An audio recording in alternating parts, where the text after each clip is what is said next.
And we are one day closer to Super Bowl 56, played here in Los Angeles. There is our glorious downtown city center. A smattering of high-rises and a whole area of industry below as the drone flies above. Welcome to Super Bowl today, presented by the new Bud Light Seltzer Hard Soda with a pop of soda. That is seltzer. 4 classic soda flavors, and they are the loudest flavors ever, and they're right here. Are they cold? They are not cold yet. I believe they told us 24 hours.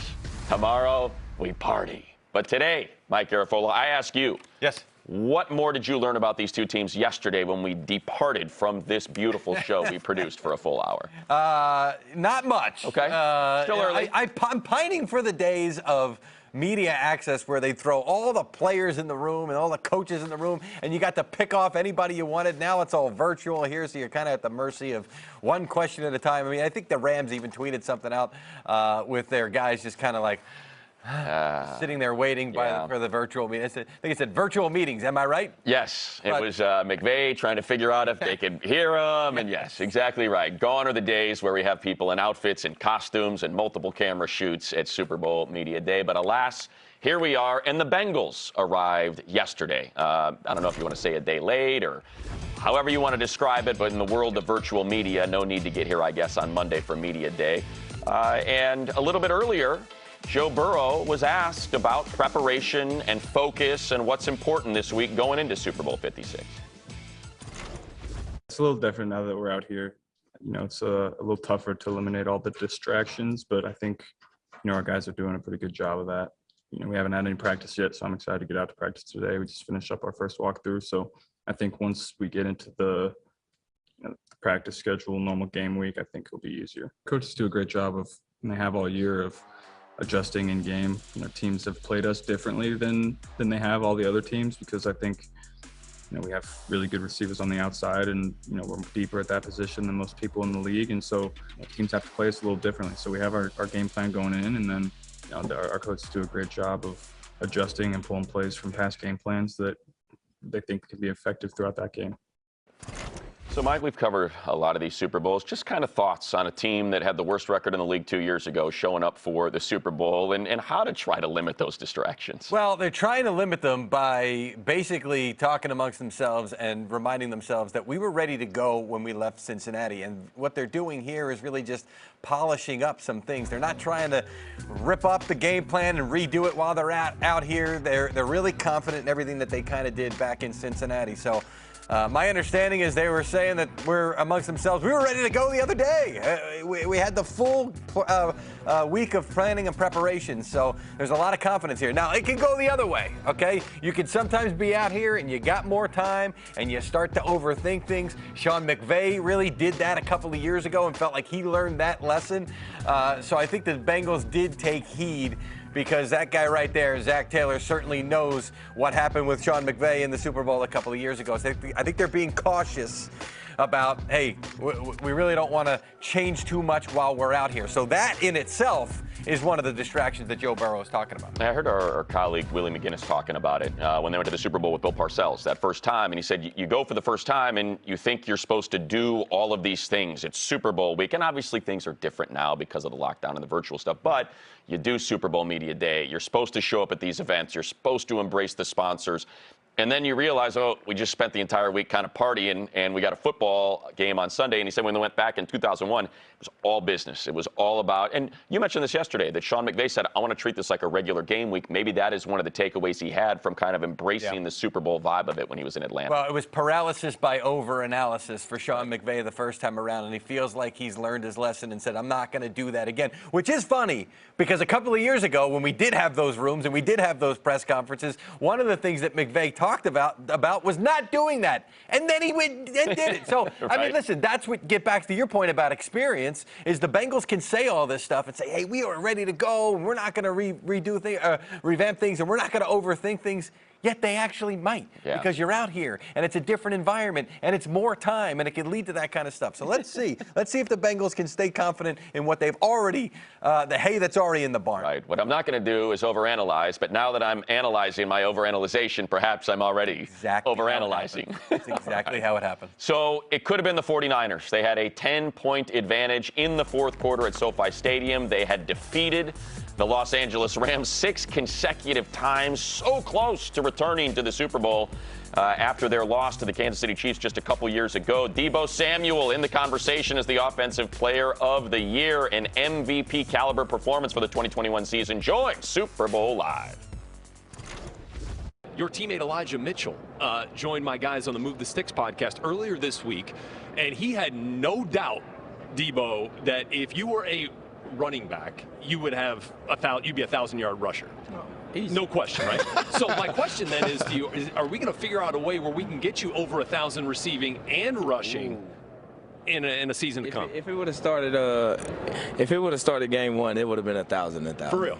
Yeah, no question. What do you think, JJ? You can do it? Well, number one, I love watching you in the backfield. I mean, obviously, I was a receiver. Prided myself on being physical. You way more physical than me. But just make sure they pay you that receiver money when it's time for you to go. No, but you balled out all season long. Dominated in the NFC Championship game as well. And at the end of the game, I done been in some tough NFC Championship losses too, man. And you like, dang, we got to start this thing all over again. You know what I mean? That's when the tears start falling. It's an emotional game. OBJ came up to you. What did he tell you? At the moment, I really didn't know what he was saying. but he texted me and was like, hey, man, hit me up whenever you get some time. So I called him later that week, and we was just chopping it up, and he was just like, man, sorry you had to end that way. You had a great season. This is that and the third. And I kind of flipped the script yet along the lines of, you look like you the old O. Yeah. You know what I'm saying? So, like I told him, I said, me, honestly, without you, I don't think they're in this position, even though they got the Cooper Cup, and of course, but he's not gonna beat you by himself. He needs the help. So like I told Osa, I said, bro, I was so proud of you. Like for people to say that you're just selfish and did this and third, like he could have been over there celebrating with his team, but he took time to come over there and chop it up with me, and know what I'm saying, try to make things a little better. But like I told him, bro, I'm just proud of the player that he became, and it just looked like he getting back to himself, and I'm very happy for him. Speaking of respect, obviously some mutual respect there between you guys, right? Another way in which you're getting a ton of respect is the fact that everybody wants to find the next Deebo Samuel. How do we find this physical wide receiver that we can hand the ball off to, that we can put anywhere on the field and watch him make plays? Like, what does that feel to you? Like, as we're evaluating draft prospects, we're like, this guy reminds us of Deebo. In the humblest way, one of one. Yeah, I was about to say, tell him it's only one It's Deebo, one of one. Is y'all in good hands with the young fella? I think we're in good hands, only because with Jimmy being the guy, the leader of the team and the leader of the quarterback room, I think he was a great mentor to Trey.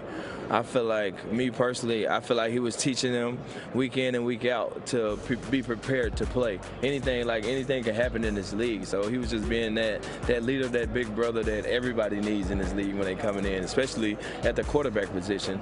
So like I was just talking about, Wes Welker was my guy that came to me before the offseason to be like, all right, here you go. This needs to be your schedule. You need to be doing this, that, and the third. That what kind of got me to who I was. And I think, me personally, I think Kyle is doing that with Trey. So with a full offseason of preparation, with time comes greatness. So I feel like with time, Trey is going to become the player that everybody thinks he can be. So in my opinion, I feel like Trey will be a superstar in this league. Bigger performance in this game on Sunday, Cooper Kupp or Jamar Chase? What do you think? Ooh. That boy won tough. Yes. But Yes. you cannot stop 10. Yeah. You can't stop it. Tell us a little bit about what's going on with Old Spice here. I mean, everything's smelling really good since you came to the set. Oh, yeah. I thought I smelled everybody over here with it on when I came up here. But, yeah, we got this long-lasting deodorant right here. Oh, yeah, thank you. JJ's going to need that. Out, and we also got the long-lasting Gentleman's brand body wash, moisturizer, keeps your skin smooth, smelling good, so you look good, you play good, you smell good. All that. Oh, to have the quads of Deebo Samuel and roll around in shorts. And the musk. Right? The musk, the Old Spice. I do like that Old Spice sweatshirt. I got to try to score one of those. I can embrace I like the nostalgia for me. The hat was really good. Yeah. It looked like an alternate hat, basically. Deebo certainly kind of rewriting the idea of what a wide receiver is capable of doing in the NFL. By the way, put a pin in that Trey Lance statement there from him about superstardom in his near future and what they might be able to do next year if they end up moving on from Jimmy Garoppolo. And let's focus on X Factors. Debo was nearly the X Factor in a march to a Super Bowl for the 49ers. Your thoughts on X Factor in Super Bowl 56? I love the Super Bowl week X Factors. It's one of my favorite things because you start to see X Factors like T. Higgins being mentioned as an X Factor. He's a 1,000-yard receiver. Right. He can't be an X Factor. You got to have somebody that's kind of flying under the radar. Well, I'm going to pick a starting linebacker for the Bengals, which I don't know if that qualifies as an X Factor, but it's a guy a lot of people aren't talking about. That's a really good, underrated player. There he is right there, Logan Wilson. He has made some impact plays this year. He's incredibly smart. He's really good. I talked to a coach for one team within the last week, and he said, I told a coach for another team that was coming up, I'm trying to protect my guys here, and he said, this guy is really good. Like, not enough people are giving him credit. So in your preparation and during the game, keep an eye on this guy. Well, the other coach called him back after the game and said, you weren't kidding. Man, he was really good in the week leading up. We said, we got to keep an eye on this guy. We got to factor him in. And during the game, he went out and he made some plays. The Pittsburgh Steelers, by the way, he had 14 tackles and 2 interceptions against Pittsburgh. So if you talk to a coach on their staff, I'm sure they're going to tell you he's underrated. So there's my X Factor. Potential big play. Could be a turnover. He had 4 interceptions this year. Logan Wilson. Did I pass the X Factor test? I'm going to put myself out there, and I believe Logan Wilson, if memory serves correct, a proud Wyoming Cowboy. There you go. Straight out of Laramie. So I can absolutely get behind someone coming out of Wyoming as an X Factor. Does this qualify as an X Factor? And it's because I'm on Joe Burrow, no. So I'm going to qualify asking you if it qualifies because of injury to Andrew Whitworth. We all know that he is one of the best left tackles in the league, but certainly the skills have fallen off a little bit this last year and a half, and obviously combine that with the injury coming off the knee injury.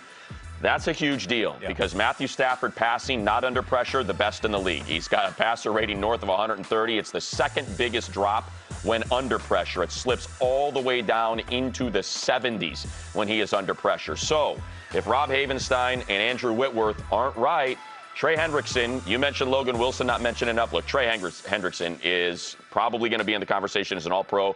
He's relentless, but if you decide to move him around and you're going to pick on whichever one you think is more susceptible, Matthew Stafford has not been good under pressure. And you get a little heat on him, and that's when you start seeing 4 pick sixes on the year, multiple interceptions, and 2+ interceptions in 4 games. So that's going to be a huge deal on this one. You got to keep the pocket clean for Stafford. I realize I made myself judge and jury for X Factor. Yes, I'm going to say that, yes, it passes the test. And regular viewers of this program, and by that I mean people who watched yesterday, know that I said Trey Hendrickson was my bold prediction to tie the Super Bowl record in sacks. There you go. And I didn't want to say it with regard to Andrew Whitworth, but you just said it. I did. Not as young as he used to be. So, yeah, I agree with your X Factor. The commissioner of X Factors. Submit at Mike Garafolo on Twitter, and he will give you either a thumbs up or thumbs down as to whether or not it qualifies. Yes, at Mike Garafolo on Twitter. Is this an X Factor? Yeah. Let's go back to what Debo was talking about. I know we're looking toward next year, but there were some in our ranks. I know on Move the Sticks, Daniel Jeremiah and Bucky Brooks talked about it a lot. Why not just go with Trey Lance? He provides a different element at quarterback with his running ability that Jimmy Garoppolo doesn't. Your thoughts on the future of San Francisco and Lance? Well, I'll answer the question that's on the screen. Will he make them a Super Bowl favorite next season? I'm going to go no. I mean, look, we saw in the preseason when Trey Lance lined up and he made plays and it was like, oh, wow, there it is. All of a sudden, a different element to the 49ers offense. But the guy didn't play this year nearly as much as I thought he was going to, particularly after week 1 when he comes out and throws their first touchdown pass of the season. So I think he's still got to get some experience. I think he's still going to make some mistakes next year. So, yes, there's going to be the upside of Trey Lance, which is that ability that he brings right there that you're seeing, as well as his ability to throw the football and create things in the passing game off of the threat to run. But there's that consistency and that solid play that Jimmy Garoppolo brought to you, and the solid decision-making and the leadership that he brought, and the fact that teammates had confidence just by him being out there. So I think there's going to be some growing pains next year for Trey Lance. I think it's going to be somewhere in between. But it could be exciting, and it could certainly bring that element to their offense that Kyle Shanahan and the 49ers are hoping that he will bring. What I'm most interested in is if John Lynch and the powers that be force his hand. We all know Kyle Shanahan is not a fan of young players. We've seen it repeatedly. He gets enamored through the draft process. They expend high draft capital on players, and then they don't see the field, or they get one shot to prove themselves, and as soon as they don't, he goes back to trusted veterans. So I wonder if Jimmy Garoppolo wasn't there, if they had decided to invest in Lance and moved on from Garoppolo, he would have got more practice reps. He would have been with the ones a little bit more and would have been more prepared to be a starting quarterback in the league. And if they just force his hand, because look, you've been on the field with him. He's a physical specimen. He is a different looking dude at that position. When you think about it, I know Coach McDaniel's gone now in Miami, but what they do in the run game and then what he could add to that, the style of football they play, I just think it does elevate that offense a little bit. But you got to force Coach Shanahan's hand there. Still ahead, we will have a conversation with the reigning Offensive Player of the Year. Derrick Henry is going to join us live right here on Super Bowl Today. NFL honors. Will it be Jonathan Taylor? Cooper Kupp, who walks out with that hardware? We will ask this man next.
You have a nickname, right? Is it King Henry? 3 touchdowns for the King. Who else? King Henry.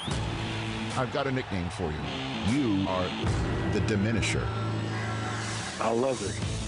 He laid the wood to it. Just pounding and pounding. In the fourth quarter, running downhill. The Diminisher, Diminisher, Diminisher, Diminisher. Do not call me King. Call me the Diminisher. Oh, Henry! How do you tackle Derrick Henry? Touchdown! You are the Diminisher. The Diminisher. I love that. And we're back here on Super Bowl Today. It is time to talk with the King. King Henry joins us, a proud Yulee Hornet, a Heisman Trophy winner, Roll Tide, and the reigning Offensive Player of the Year, presented by Microsoft Surface. Derrick, that's a pretty sweet-looking set of digs you got behind you. Where are you joining us from right now?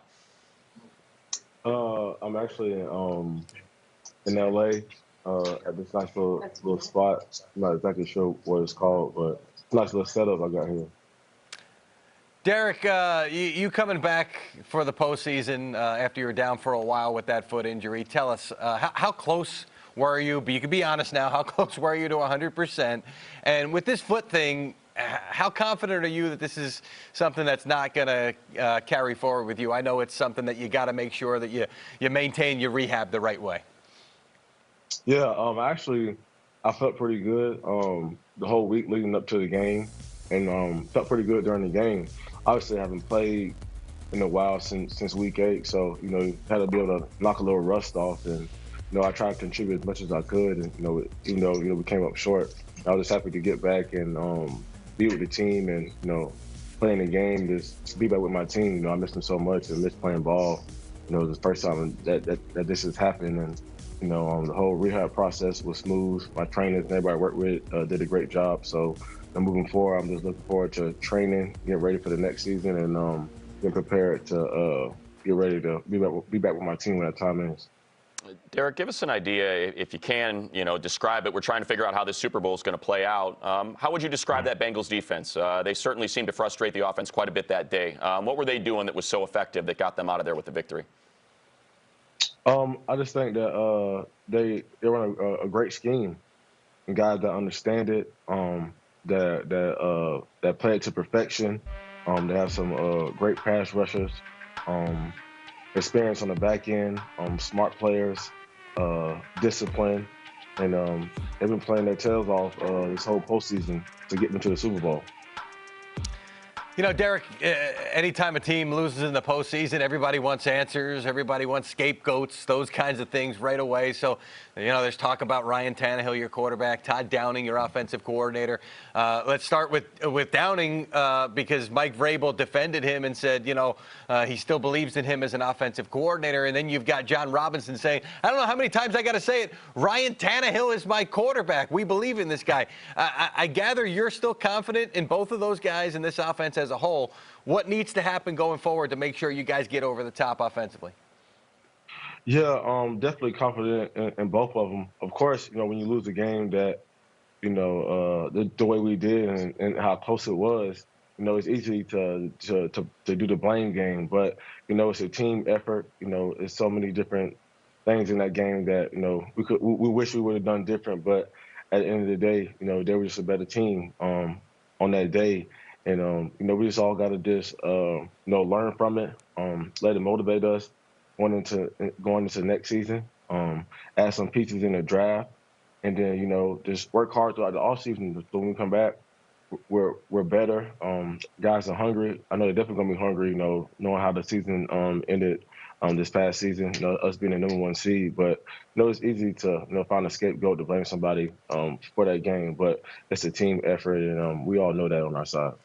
Derrick, give us an idea as a previous winner of the Microsoft Surface Offensive Player of the Year. Kind of what goes into that? Is it consistency? Is it kind of splash plays that catch people's attention? What's going to make it for one of these three guys to come out of there with the win at NFL Honors as the Offensive Player of the Year? Yeah, it's a individual award, but it's a team contribution. When I won mine, everybody from that year had a contribution to that award, and I definitely appreciated them, because without them I wouldn't have the success that I've had to be able to win that award. And it was definitely a fun year, and it's the same with these guys. A lot goes into it for them to have success from their teammates that a lot of people don't see. Some of them might do the dirty work for them to have success, and I know the guys who are up for the award definitely appreciate it. I know I appreciate it, and there's some exciting players up for the award this year. Can we have you predict who you think should win the award or will win the award? Now, listen, I know for you, if you hadn't gotten injured, you certainly would have been in the thick of the race for this one. But looking at it, who would you give the award to? It's hard. I want my guy, fellow running back Jonathan Taylor, to take it. But Cooper Kupp, the craftsman, he's been doing a hell of a job this year. One of the main reasons why they're in the Super Bowl. So it's definitely coming down between those two. I think Cooper Kupp will probably take it home. Look, that's easy. Cooper Kupp, Eastern Washington, Jonathan Taylor, Wisconsin. That's no big deal. But what about the Super Bowl?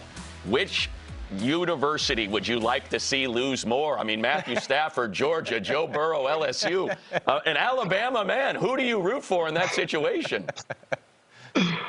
I really don't root for either one, but I hope they have plenty of success, and whoever's a winner, be very, very happy for them. They deserve it. They've been balling out, but never rooting for LSU or Georgia. It's still that rivalry in me. How impressed are you with what Cam Akers has done to be able to come off an Achilles that he suffered, I believe it was in June or July? I mean, it was at a time where nobody would have thought he would have been able to come back, but not only to come back and be as effective as he's been. Yeah, I know. It's definitely incredible. I was shocked, to hear he was coming back so fast, and I didn't know how it was going to play out whenever he got back to playing. And being in game speed. But when you see him play, like, he ain't miss a beat. He runs hard. He's finishing runs, and he looks like he hasn't lost a step. So it's definitely incredible. And the technology and all the resources we have today, it just shows how fast players can come back with an injury that can have you out for like a year. Well, no doubt, impressive comeback for you to show up in that playoff game and give it your best. Of course, the Bengals end up moving on. They are now in Super Bowl 56. The NFL Honors will crown this year's Offensive Player of the Year presented by Microsoft Service. Certainly thankful that a prior winner of the Offensive Player of the Year presented by Microsoft Service was with us for a while there. Derrick, we appreciate it. Thanks so much. Thank y'all for having me. Y'all take care. All right, when we return, we'll keep it going with the likely high ceiling, soon to be awarded potentially Offensive Player of the Year. At least the Jags hope so after being the #1 overall pick a year ago. Trevor Lawrence will join the program next.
Back here on Super Bowl today, and a big thank you to the power of Verizon, because the Pepsi Super Bowl 56 halftime show is going ultra. Immerse yourself in a live 360-degree mobile experience with the Pepsi Super Bowl 56 halftime show Ultra Pass, powered by Verizon 5G Ultra Wideband.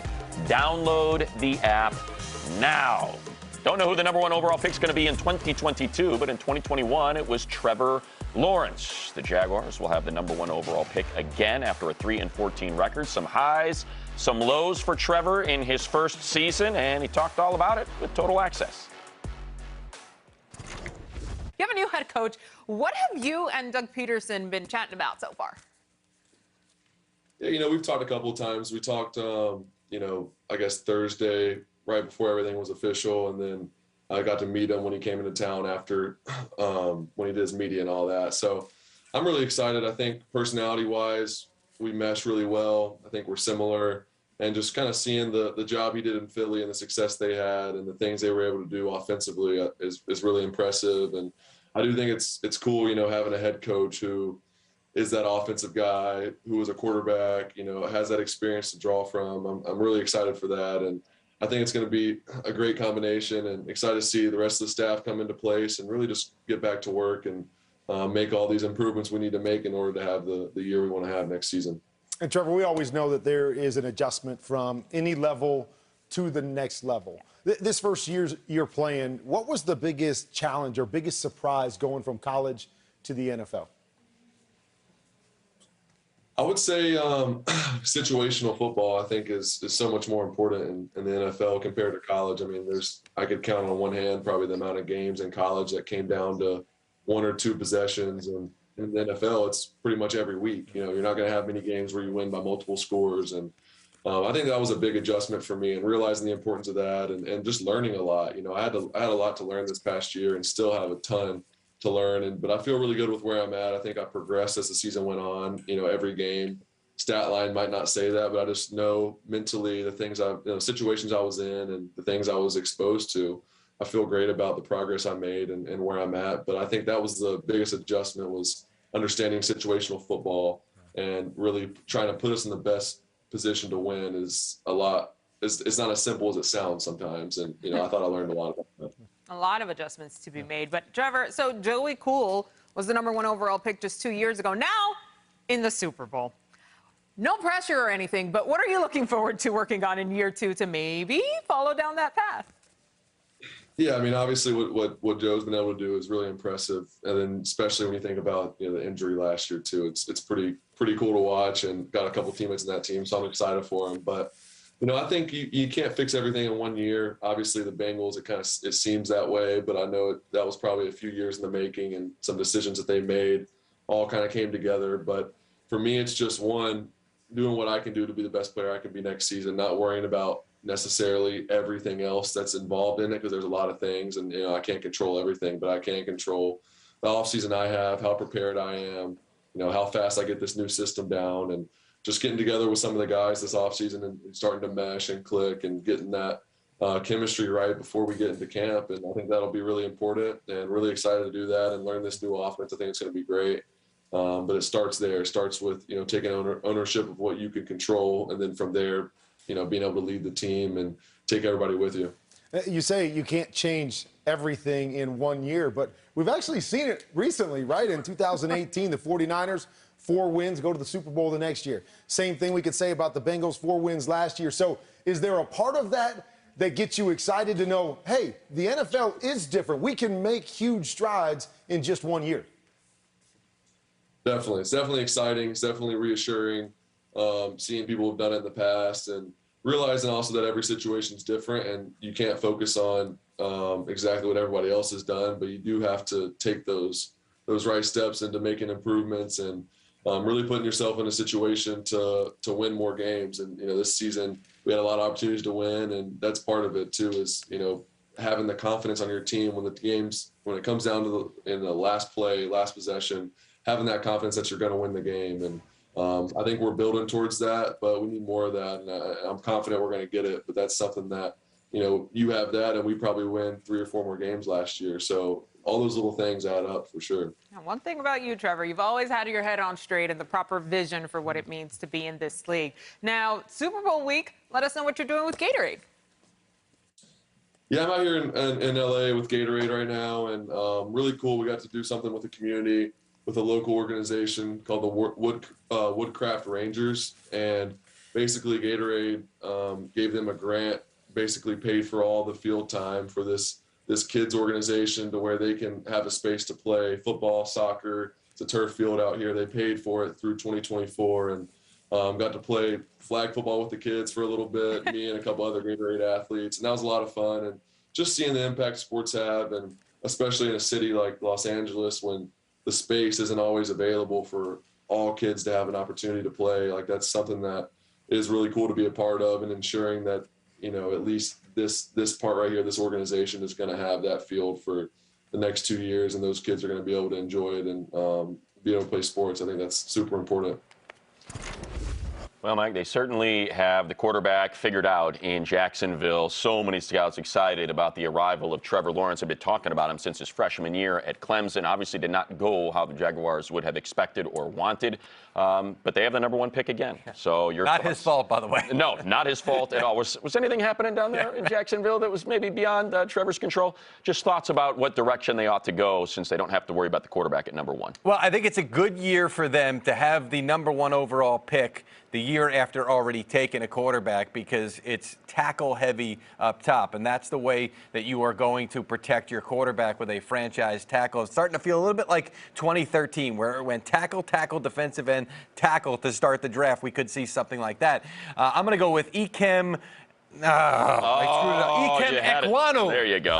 I've been doing it for like a week and a half practice. Ikem Ekwonu, NC State. I'm going to predict right now that's the guy. That was my bold prediction on Good Morning Football Weekend this past week. I gather that the Jaguars, particularly Trent Baalke, who is still there and still going to be there, is very high on Ekwonu, and so is Pro Football Focus, as you can see right there. You know who else is high on him? Daniel Jeremiah. You're familiar with Daniel Jeremiah? Never heard of him. Our Daniel Jeremiah, our DJ, says Ekwonu is a thick, powerful tackle prospect with a nasty play style. So that is my prediction as we sit here Super Bowl week. I reserve the right to change it at a future date, but I do believe they're going tackle, and I do believe they're going Ekwonu. So I'm going to go same direction, and I think back to, we're going to be headed to the Combine, and I think back to being on the field at the Combine, and I think Tristan Wirfs was the 4th offensive lineman taken, if I remember right, behind Becton and Wills and Thomas. And I remember standing on the field, and Tristan Wirfs comes and stands next to me. And I'm not embellishing here when I say this. My entire body is as wide as one of his legs. Yeah. And there is something about being in the presence of someone that obviously plays at a high level and has that sort of physical, imposing presence, which is why I'll go Evan Neal. 6'7", just the mammoth, gigantic left tackle at Alabama who moves. He is nasty in the run game. He gets to the second level. He reroutes defenders. And look, he's someone who started at guard his freshman year, went to right tackle, then went to left tackle. He's played every position, and I think there's something about versatility, and we see it all the time in the league where you think you draft a left tackle. It's just as important to keep that interior clogged. If he's got to kick inside, he's comfortable doing that, but he looks like a tackle to me, likely a left tackle, and I just think you get next to him on that field, and you're going to see that 6'7", 335-pound frame and be like, yeah, that's what it looks like. That's what it's supposed to look like. We're going to see some big suits in the green room in Vegas because there's going to be some big guys that are going up top in this draft. I know it's not the sexiest thing. We like quarterbacks. Sure. We like skill positions. But these are going to be crucial picks for some teams that need them at the top of the draft, particularly the Jaguars, to protect that hair. Don't mess with that hair. I'm trying to think of how this could happen. I'm trying to think of how that worked out with all those tackles. Eric Fisher and Luke Jokel and Lane Matthews. Johnson. Lane Johnson. Worked out okay. That's right. I think Deion Jordan, not so hot. Not so hot. Who was the DJ Fluker was in that group. So yeah, look, it's tough. It's a tough process. You mentioned DJ had Ekwonu at number 2, I believe. Number 1 was Aiden Hutchinson. Oh, is that right? Aiden Hutchinson out of Michigan, the man that helped guide the Wolverines to a playoff berth, to their first win against Ohio State in what seemed to be 9 decades. At least it felt that way. And you're going to have an opportunity to watch him participate in the NFL Scouting Combine. That is going to start March 3rd. We'll both be there. It'll be on NFL Network. And earlier, the Super Bowl Live team caught up with the former Wolverine to talk about his immediate NFL future.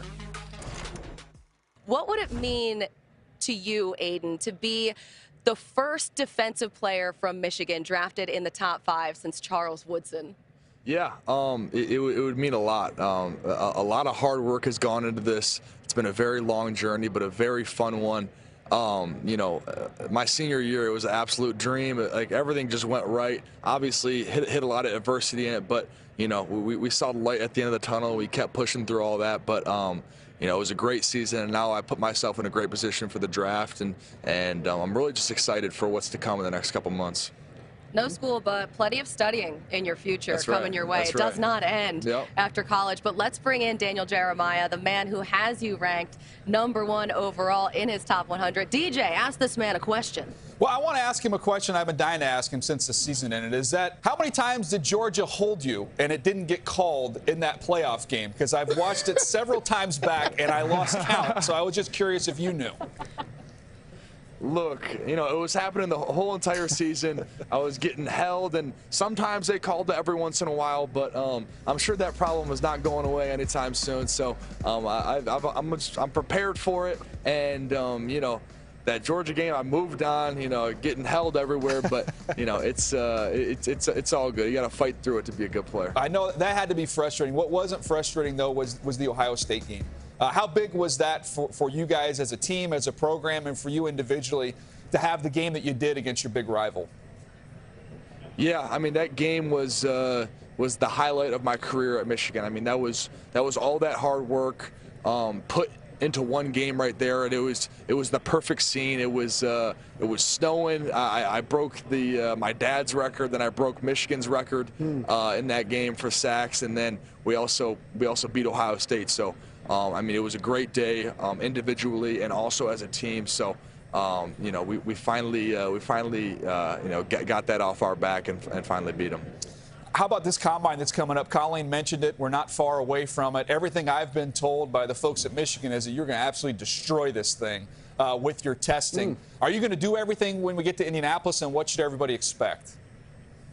Yeah, I'm doing everything. I'm not scared of a challenge. I'm not scared to show off what I got going. So I mean, I'm fired up, and I can't wait to run, jump, do all that, bench.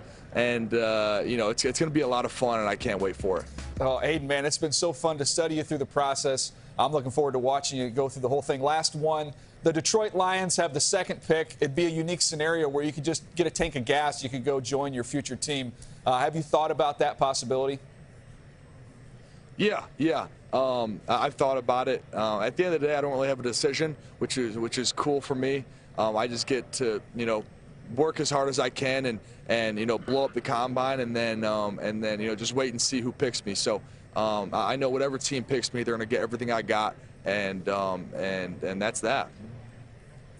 Well, we're pumped to see you at the Combine. DJ, thank you for your insight there as we head into draft season. I still can't get Jim Harbaugh squatting in pleated khakis out of my head. That's going to take a second. But I know you have a ton of purchases, big purchases coming up in your future. But Auto Trader's helping you out here, huh? Yeah. You know, it's been a crazy year, and it's not going to stop. So that's why I'm partnering with Auto Trader for my first purchase in the NFL, being a car. Wow. And you know, they have such a wide selection, and especially with their best new cars list for 2022. So that'll be exciting when picking out that one.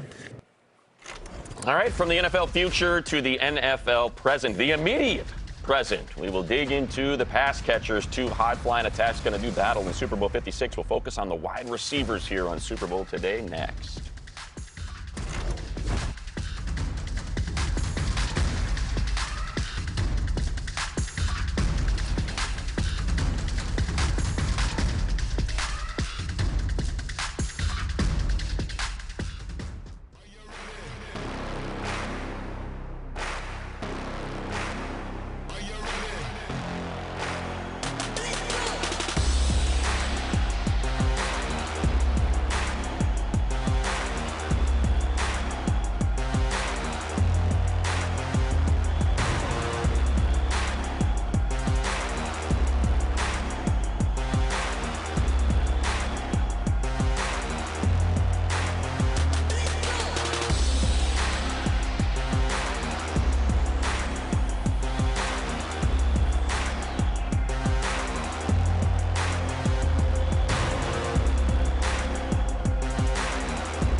Get your Super Bowl Sunday started with NFL Game Day Morning, starting at 9 a.m. Eastern. Matthew Stafford looks to become the second Rams quarterback to win a Super Bowl. Before the biggest game of his life, he sits down with the first one to do it, R. Kurt Warner. Being able to hoist the Lombardi and then eventually get a ring would be a dream come true. Kurt also catches up with Joe Burrow as he tries to bring the Bengals their first championship. And Mooch has a highly caffeinated chat with Sean McVay to find out what he'll do differently in his second Super Bowl. We'll also look back at the last Super Bowl played in Los Angeles with some help from Jimmy Johnson, Emmitt Smith, and Frank Reich. I never forget Michael and I walking out of the tunnel, and it was like, man, this is huge. All that plus appearances by Snoop Dogg, Ice Cube, Drew Barrymore, Shaq, Clayton Kershaw, Anthony Anderson, and more. And we'll be joined live on set by Mark Wahlberg and Channing Tatum. It's 8.5 hours of fun, and it all starts Super Bowl Sunday at 9 a.m. Eastern. I spy Mike Garafolo in that picture of 60 people. As we're back on Super Bowl today, here are your receiving leaders for the season. You see receiving yards per game. Cooper Kupp led all pass catchers this season with nearly 130 per game. Just a ridiculous number, but some impressive names there below Jamar Chase, the likely Rookie of the Year. Cooper Kupp, the potential Offensive Player of the Year. In OBJ and T. Higgins. So let's focus on those, Mike Garafolo, that perhaps have not gotten enough attention as we do Going Strong, presented by Castrol Edge. Start with Odell Beckham Jr. You know, this has got to be freeing for Odell to come somewhere and not be the number one guy and not be the guy that's being focused on. So if you're looking at it like, well, so much attention is going to be focused on Cooper Kupp and Beckham's going to get his one-on-ones, he's got to be loving life. I go back to when he was with the Giants and with the Browns. I remember a game in 2016. There it is. Watch that move out of the slot there, the little out and up here. He was being bracketed the entire game, and I remember watching it from the press box. I could tell he was frustrated, and I could tell the Giants were frustrated, and he had to start doing some stuff like this to freeze the safety and also beat the guy that was covering him underneath. Then finally, he started to break loose after that play and get some freedom and get in the rhythm. He had 6 catches and 2 touchdowns, I think 96 yards he wound up having in this game. And I just remembered all the things they needed to do week in and week out when he was being covered that way to kind of get him the football. Well, now to be in a position with the Rams where you're not the number one focus and there's other things that have to be accounted for, that's why he's going off. That's why he's enjoying life right now. And I think he's going to have a big game, win or lose, this coming Sunday. Yeah, look, we've seen it. You know, I don't want to say it's an inauspicious start. I don't know if that's the right term, but it didn't start off great. But once he got his rhythm and you saw some chemistry between he and Matthew Stafford, he became a target in the red zone. All right, so now he's scoring touchdowns. And then you look at the playoffs, his targets have increased, his receptions have increased, his yardage has increased in every single game. And he was as important a part of their offense against San Francisco as any player on the field. He made a critical third down catch. This was the catch, I believe, right after the near interception that ended up putting him in position to kick a field goal to make it a one-score game. And I'm with you. I think all the attention that the Bengals are going to have to devote to Cooper Kupp is going to free Odell Beckham. And look, look at that. Look at how much space he has compared to what he used to have. He's got to do, and that's okay. He's got to do that because Tyler Higbee's probably not going to play. And that was Matthew Stafford's go-to target, you know, on third down, a lot of times in the red zone. And I think that's going to shift to Beckham if Cooper Kupp is getting the old Beckham treatment from 2018. Yeah. So I'm with you. I think he ends up having a big day. And if he doesn't, it probably spells trouble for the Rams. Yeah, I think both of those guys are going to have to produce. I wouldn't be shocked if Beckham outproduces Kupp, to be honest with you. Now, having said that, we talked yesterday about Kupp's consistency and the way that he's produced. Again, I just think Odell's about to go off here. So let's go other sideline. And T. Higgins, look, when you have the output that Jamar Chase has, and you have a 4-touchdown, 286-yard game, yes, it's going to get a lot of attention. Higgins is nasty. I mean, 6'4", he's strong, he's fast. That's a lot to deal with for the Rams. He'll go into traffic and make the tough catch if he has to do that.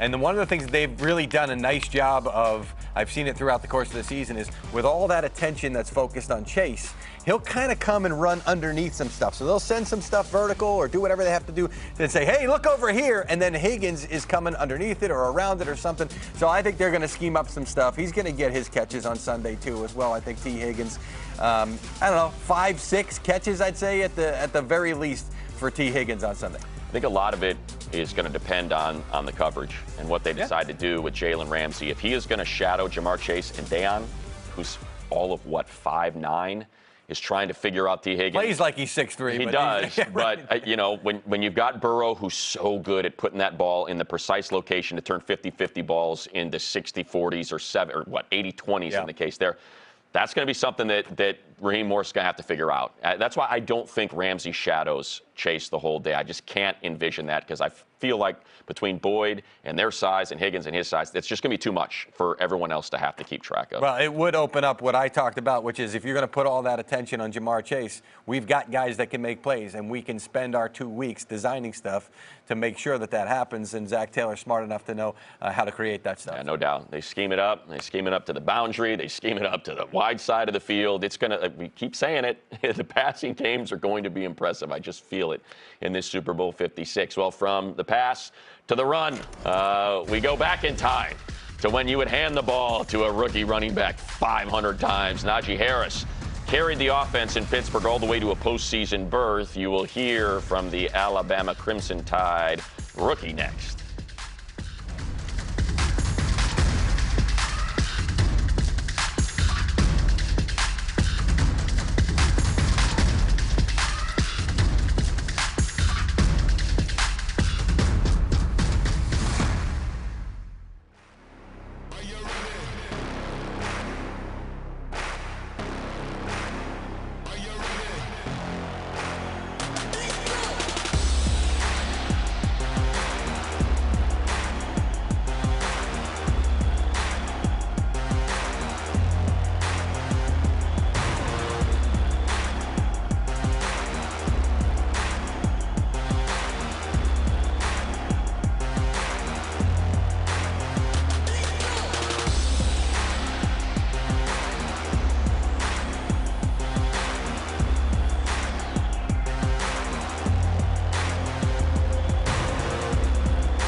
Back on Super Bowl Today. There we go.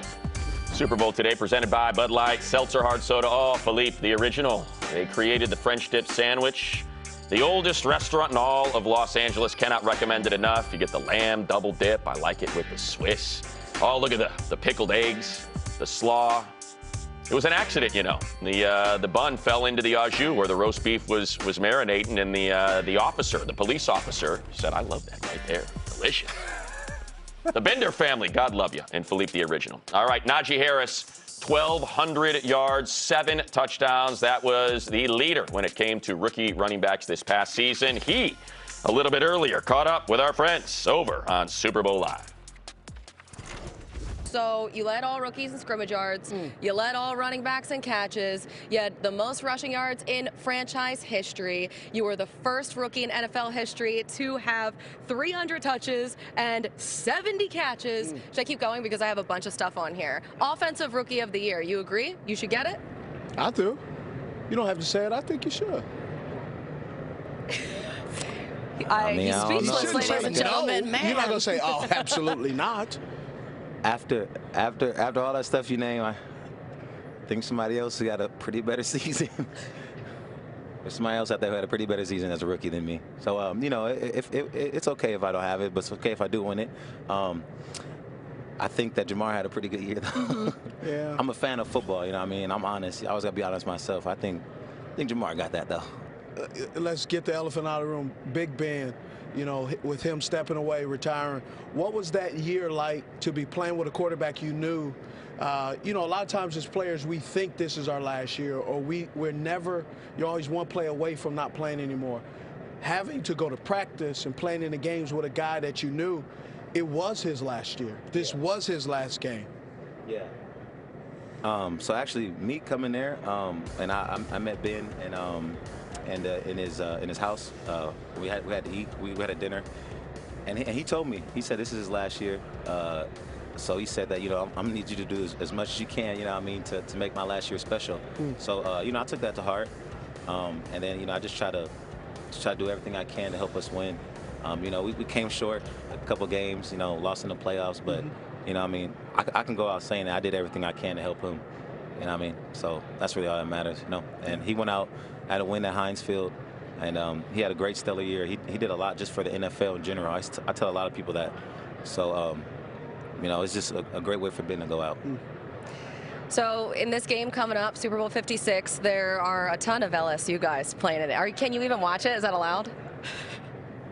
Not really, nah. Because what's crazy was I played against Joe Burrow and Jamar and all them when they had their national championship year, and they beat us at Bryant-Denny. It was a good game, though. Y'all got to go back and watch that. But, you know, then we played them twice this year, came up short again. So I'm still trying to get my first win against them, too. All right, it's going to come. I have faith. So I want to quickly talk to you about why you're here today, because I know that when you were at Alabama, you made a connection with a young man named Braxton who was battling a brain tumor. And in that game last year against Ole Miss, you had 5 touchdowns. The game was dedicated to him afterwards. And now that you're here representing the American Cancer Society, why is this such an important cause to you? Why is it so close to your heart? Yeah, so to bring up what you said again, though, about Braxton, I just found out actually recently that he had passed away. So I'm so sorry. Yeah, so I've been meaning to call his family when everything slowed down here. But, you know, he's always on my mind, of course. So, you know, that game was dedicated to him and just the rest of everything going on. But with the Cancer Society, if there's any way I could try to help other people, you know, then I'm always up for it. So, you know, the Cancer Society raised, I guess, the most money in the NFL. So I had to get a award with that. But I just thank you for everybody who donated to my cause. Because really, those are the ones who matters most. Just if we can all get together and help out other people, I think the world will be a lot better place. So that's just my mission. You know, football's second. By all accounts, one of the great guys in the NFL, and hopefully we'll see him walk up on that stage at NFL Honors. It's tonight. See if Najee beats out Jamar Chase for the NFL Rookie of the Year. Also find out who is crowned NFL MVP and Defensive Player of the Year. You can watch it tonight at 9 p.m. Eastern on ABC, NFL Network, or ESPN Plus. It is time now for Say It Loud, presented by Bud Light Seltzer Hard Soda.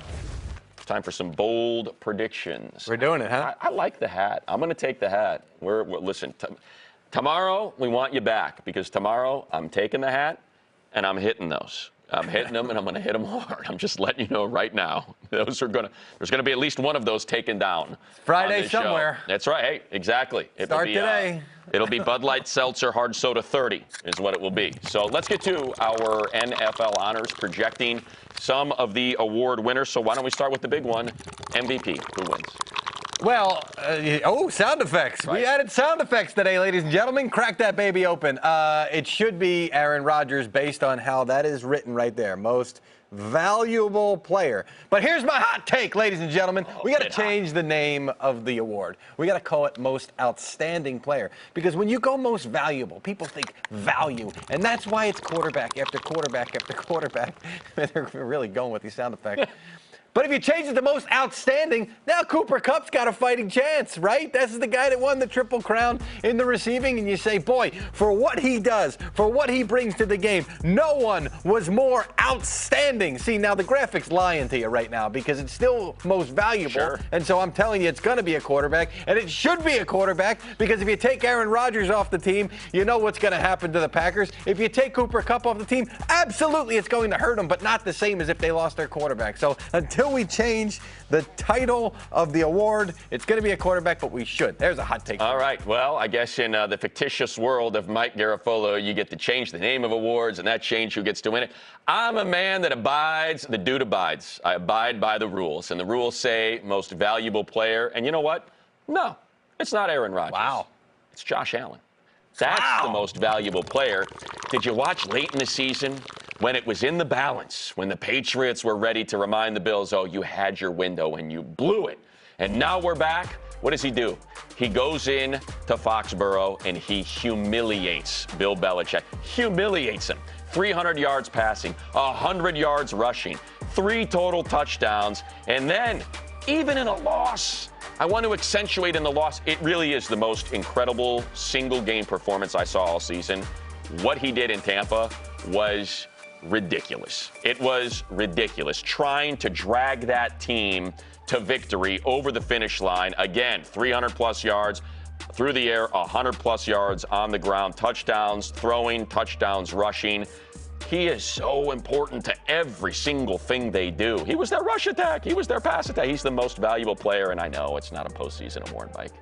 But, man, I just can't stop thinking about it. I can't stop thinking about 4th and 13 and that touchdown throw and then the 2-point conversion and how ridiculous Josh Allen is. I heard nothing you said because Parker, our one-woman crew out here, pumped her fist after you made the selection. She's from Texas, living in L.A. How do we get to Buffalo? Maybe she just likes Josh Allen. Hey, Laramie, Wyoming. Maybe she went to Wyoming. Maybe she's a Wyoming cowboy. Maybe. Actually, no. She's a. That's the second Wyoming reference to the show, ladies and gentlemen. She's Hookham. She's a UT Austin person. So, all right, here we go. Let's move on to the Coach of the Year. Oh, I'm doing that one. That's you, yeah. Zach Taylor.